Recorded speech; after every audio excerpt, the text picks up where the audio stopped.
યુએઈમાં વસતા ભારતીયો માટે તેમના પાસપોર્ટને લઈને એક મહત્વપૂર્ણ માહિતી સામે આવી છે।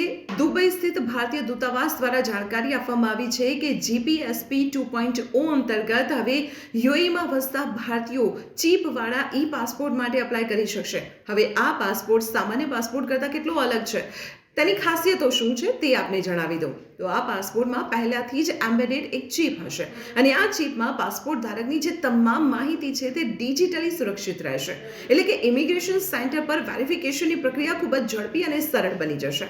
આ સાથે અહીં ઓટોફિલનું ઓપ્શન પણ આપવામાં આવેલું છે, એટલે કે જો તમે તમારો પાસપોર્ટ રિન્યૂ કરાવવા માટે જાઓ છો ત્યારે તમારે જૂના પાસપોર્ટનો માત્ર નંબર નાખવાનું છે, સિસ્ટમ બાકીની વિગતો ઓટોમેટિકલી ફિલ કરી દેશે અને તે પણ માત્ર 2 મિનિટની અંદર।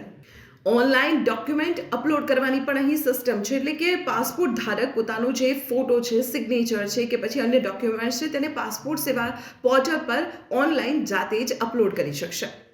આ ઉપરાંત આપણે એ પણ જણાવી દઉં કે જ્યારે તમે નવી સિસ્ટમ પ્રમાણે પાસપોર્ટ અપ્લાય કરો છો ને તેમાં કોઈ નાની અમથી ભૂલ રહી જાય છે તો તમારે તેના માટે અલગથી બીજું ફોર્મ ભરવાની કોઈ જરૂર નથી। BLS ઇન્ટરનેશનલ પોતાની રીતે આ ભૂલોને સુધારી દેશે અને તેના માટે તમારે કોઈ વધારાનો ચાર્જ પણ નહીં ચૂકવવો પડે।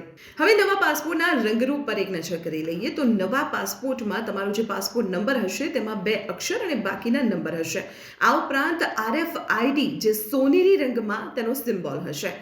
આપને એ પણ જણાવી દઉં કે જે યુએઈની કુલ વસ્તી છે તેનો 35% હિસ્સો ભારતીયો છે, એટલે કે લગભગ 43 લાખ ભારતીયો અત્યારે યુએઈમાં વસવાટ કરી રહ્યા છે। ત્યારે આ નિર્ણય તેમના પર સીધી અને ખૂબ જ મોટી અસર થવાની છે। તો આવી જ મહત્વપૂર્ણ ઇન્ફોર્મેશન માટે આપ જોડાયેલા રહો સંદેશ ડિજિટલ સાથે।